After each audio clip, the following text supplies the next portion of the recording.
Alfred Kinsey, zoologist turned sexologist, revolutionized the way we think about sex. It's a social movement. It's nothing more than a social movement and a sexual philosophy. That's what this education is based on, but we'll look into that in a minute. So Alfred Kinsey, he was known as a god, the god of sex, okay? He's still dubbed that now. Everyone thinks he is an absolute legend in the world of sex and sex education. So he founded the Institute for Sex Research. He also, from him came the Kinsey Institute. From there was SIECUS, okay? So we'll discuss that a little later on. You can look at more Kinsey in Secret Histories. There's a Channel 4 documentary called Secret History, Kinsey's Paedophiles. That's interesting. You'll also see he's written many peer-reviewed papers. He's written a book, most famous book of all is the Sexual Behaviour in the Human Male. Now, it did later transpire that much of his research is not ethical, okay, but his research was used to generalize across the population. So they used his research, the sexual behavior in the human male, they used that to apply to all males, but when in actual fact he was using certain groups within society. So it wasn't males in general, it was certain groups in society. Now, he conducted over 3,000 interviews. He was also investigated by the FBI and Interpol, and I'll tell you why. Right away through the war, for years and years and years, there was a German soldier who used to abuse children, used to rape children. He raped up to 600 children. He used to write to Alfred Kinsey and tell him all about this. How they discovered this was because he murdered a 10-year-old girl, and the police had discovered that he'd been writing to Alfred Kinsey. It later transpired that Kinsey had been paying paedophiles for this data.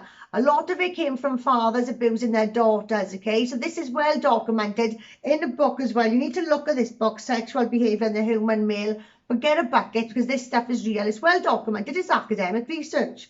Well, anyway, so this soldier, now I forget his name, the FBI and Interpol wanted these diaries off Kinsey. Kinsey turned around and told them, I'd rather burn them before I give them to you.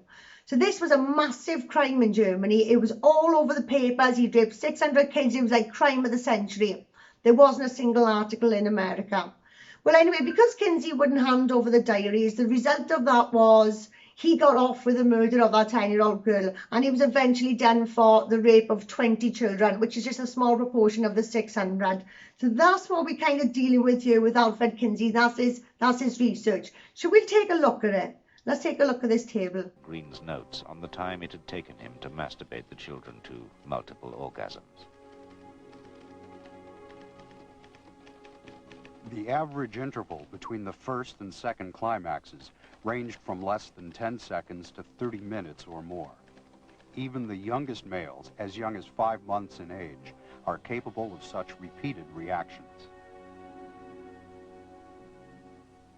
The table suggested that some children, including a 4-year-old boy, had been masturbated over a 24-hour period. In his book, and based primarily on Green's information, Kinsey claimed that children could, with the assistance of an experienced adult, enjoy sexual activity from the moment they were born. I do apologise for that. I know it's not very pleasant to see, but this is the truth. I want to note here as well that his research has been debunked, okay? It's been debunked by psychiatrists, child psychiatrists, biochemistry debunks it all, right? There are so many great, wonderful doctors out there fighting this. It is crazy. One I'll mention is Dr. Judith Riesman. Please look into her. Please look into her research, read her blogs. She has been fighting this for over 40 years. She was sued by the Playboy Mansion for defamation of character of Kinsey. They obviously lost that lawsuit because it's not defamation of character. Everything here is fact. It's all documented. It's published in books. It's published in peer-reviewed papers.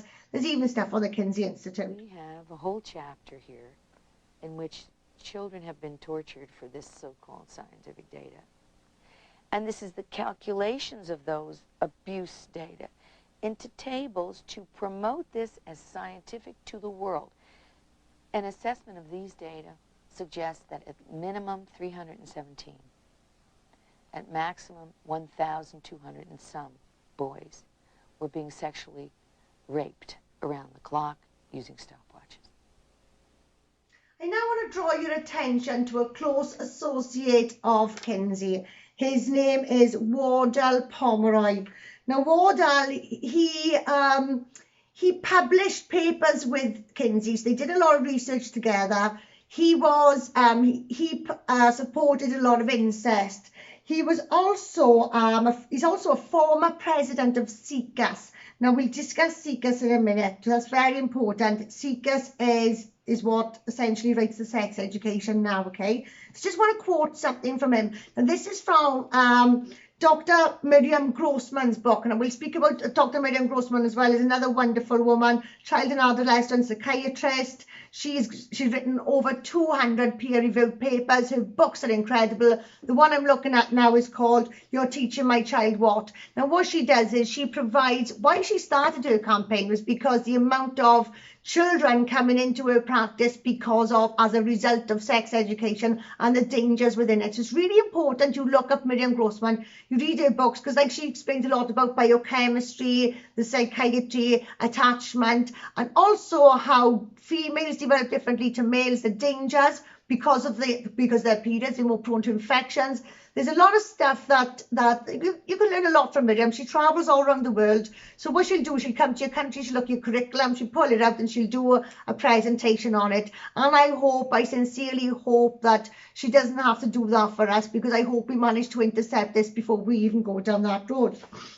So back to Wardell, this is a quote of his, okay? So he's associate of Alfred Kinsey and he became president of SIECUS. And he says, in father-daughter incest, the daughter's age makes all the difference in the world. The older she is, the likelier it is that the experience will be a positive one. The best sort of incest of all, surprisingly enough, is that between a son and a mother who is really educating him sexually and who then encourages him to go out with girls. So that is the thinking behind this. Now, you might think it's a little bit historical and it might have nothing to do with us, but this is it. I'm going to give you a brief history here. We're going to fly through it as quick as possible, and these are areas for you to go and research yourselves then, guys, okay? So, SIECUS, Sexuality, Information and Education Council of the United States. So SIECUS was set up, was founded by Mary Calderon in 1964. She's also director of Planned Parenthood, which is another partner of UNESCO. Now, we just want to point out here now that the United Nations actually didn't want anything to do with SIECUS and the education until UNESCO got involved. And there's problems in all these areas anyway, these big organisations. We've had child trafficking all across them, haven't we? So that's something to bear in mind now as we progress. We're going to be going into all these things in fine detail later on, but we just need to take one step at a time. This is literally just a brief outline of the history. One objective: to keep people out of the offices of doctors and therapists. I'm going to demonstrate today how the curricula and websites produced by the sex education industry make my job more difficult. I know that is a strong statement to make, but the priority of groups such as Planned Parenthood and SIECUS, which is the Sexuality, Information and Education Council of the U.S., you may not have heard of it, but it is one of the flagship organizations for comprehensive sex education in this country. The priority of those groups is not sexual health. It is sexual freedom. The sex ed industry remains true to its origins in the sexual revolution. The vision of that revolution 50 years ago is the vision of the sex industry today. The goal is for students to be open to just about any type of sexual activity.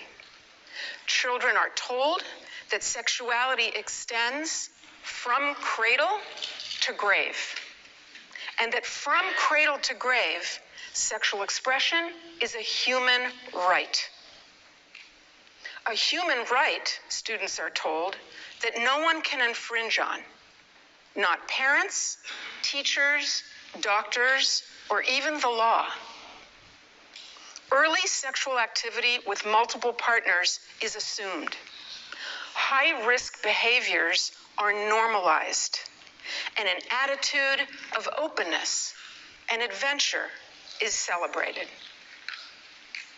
But these, of course, are the very behaviors that fuel the epidemics of genital infections, unwanted pregnancies, abortion, and emotional distress, whether or not a condom is used. So just for the sake of this video, I'm going to go to this 2009 document, UNESCO document, just to show you that SIECUS do actually write UNESCO documents. So as you can see, acknowledgements just before we get to the contents page and everything, we can see quite clearly here. This document was written by Nanette Ecker, Director of the International Education and Training at the Sexuality Information and Education Council of the United States, SIECUS, and by Douglas Kirkby, Senior Scientist at ETR Education Training Research, Associates Peter Gordon, Independent Consultant, edited various drafts. Right there, SIECUS. So this document here is another UNESCO document. This one was published December 2009, just a few months later. Again, pretty much acknowledgements. Shows you again that this is co-authored by SIECUS.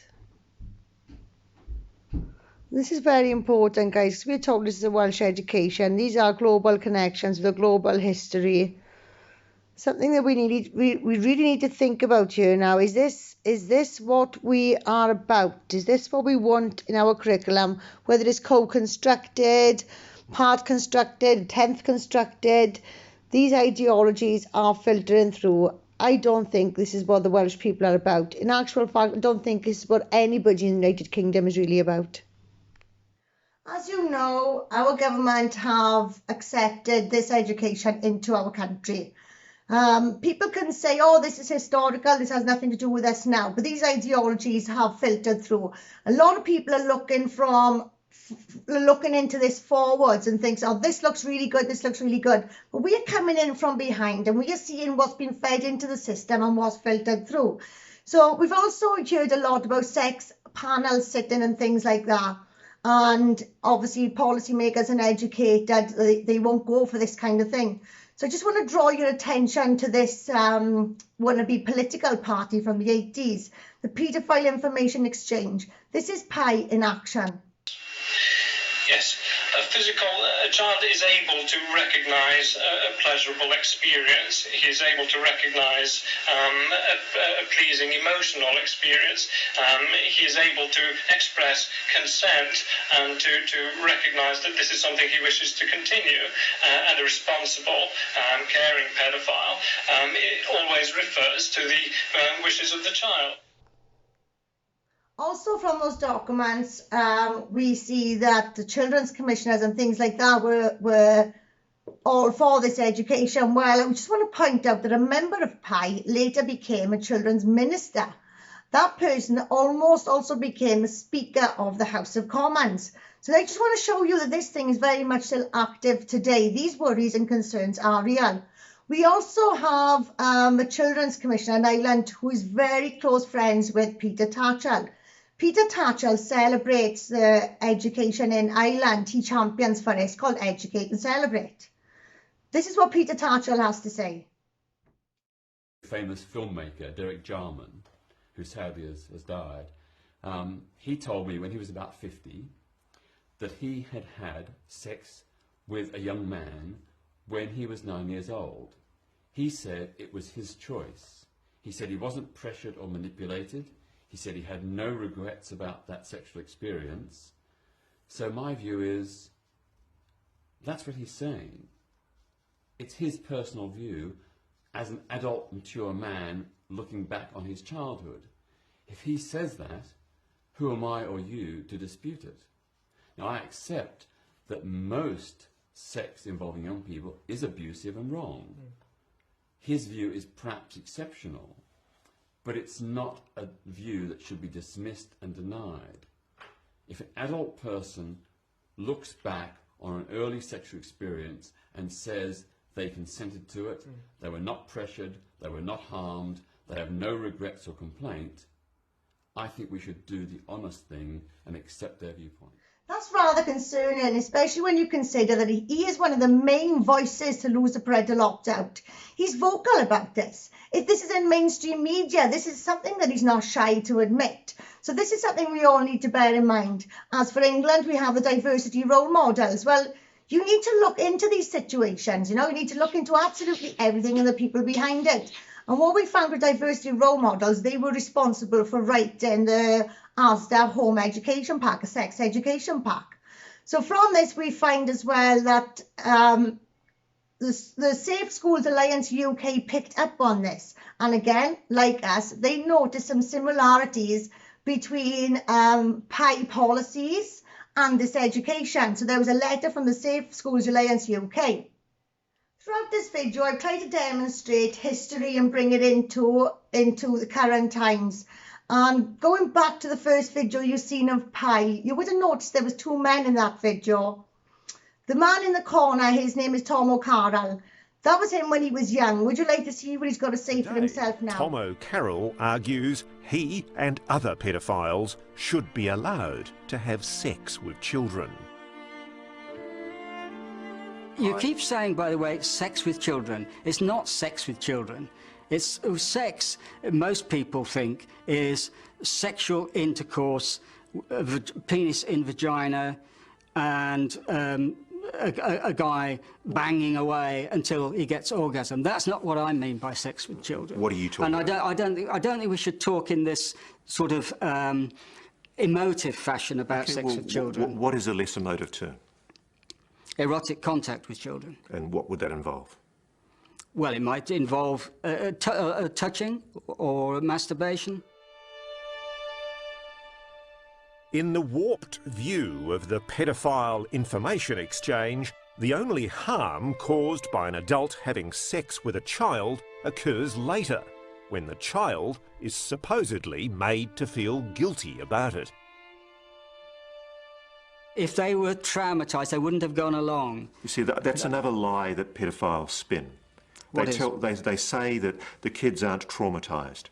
No, wait a moment. Believe me, they are traumatised, Tom. Yes, but many years later, as a result of being told... Well, it matters because they would not have been traumatised but for being told that they had been abused. So this is the point. You'd say that it's not the pedophile that's caused the abuse, it's the responsible authorities like the police and their parents. Yes, absolutely, absolutely. So you don't accept that having sex with a child can cause any kind of... Let me tell you, we're getting peculiarly hysterical. Many years later, when people are told that they have been abused and it keeps being rammed into them from the media all the time, then that is the feeling they come to get. They come to think, I must be traumatised because people keep telling me so. Okay, that's how it happened. Can I put to you, there's something in your book. There's a section in your book where you describe the scenario of a little girl sitting on a man's knee. Yes. And you describe approvingly how sexual relations with that little girl can be, quote, negotiated by hints and signals, such as complimenting her on her knickers and testing her response. Yeah. And what would be the adequate response from that little girl, Tom? Enthusiasm. What would that constitute? How would the little girl show you enthusiasm for you wanting to have sex with her? Let's move away from... No. Let's stick to this issue. Well, all right. Let's stick with the issue, but let me address it in my own way. The little girl's sitting on your knee, and you've just told her, I like your knickers. Let me address it in my own way. What does that little girl do to indicate that she's willing to consent to have sex with you, Tom? How does somebody indicate willingness to have consent to anything? A little girl cannot possibly be a consenting partner in that kind of power relationship. She's sitting on your knee, for God's sake. Yes, You're an adult. Yes, she can. You use the term enthusiasm. What does that little girl do to indicate that she's enthusiastic? I think that we're going round and round in circles. No, what is the answer? We're going round and round in circles. I've given you my answer multiple times, so I'll finish there. Which is a non-answer. You just can't answer. Well, you think it's a non-answer. I think it's an answer. All right. Difficult to watch, I know. Let's cast our mind back to the World Health Organization document that wants children to be consenting to what feels good, listen to their body, as long as it's consensual partner. Please don't make the mistake of thinking the sexual abuse is always violent, because it's not. It very often is not. Please understand that everything throughout this video has not been our words or our interpretation. They are quotations. And bear in mind that this was simply just a brief history. These are the reasons why we cannot accept this education in our country. More specifically, the institutional abuse. We need to act now to protect our children, and we need to be aware of everything that's going on. So as mentioned, some people are looking from ground, looking out into these documents, and everything seems fine. But when you take it from the back road, it's very important we take it from the back road. We can't afford to make mistakes like we've made before. The last time education legislation was changed was 20 years ago.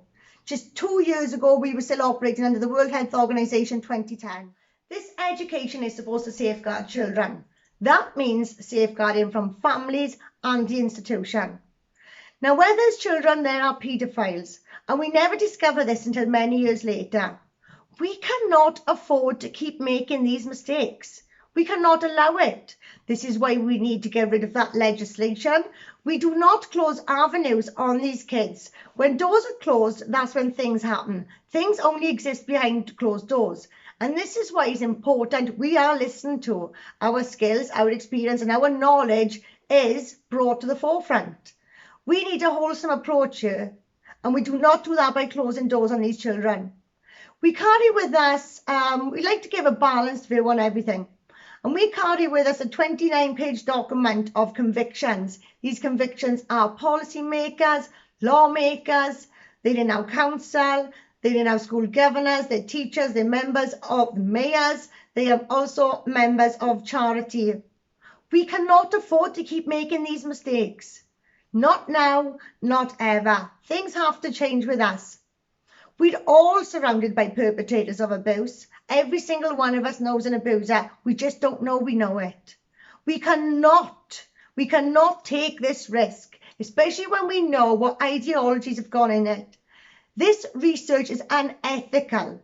You can't possibly pick up on any element of this research when you know where it's come from.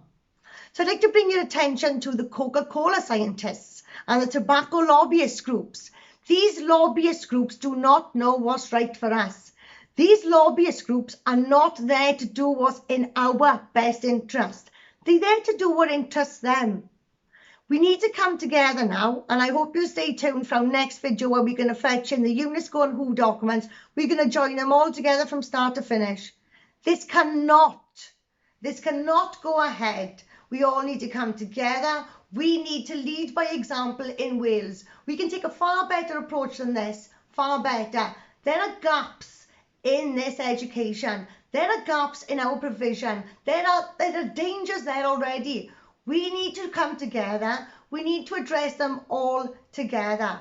And the only way we're dealing with this is if we all come together and we all start talking. And that has to start now.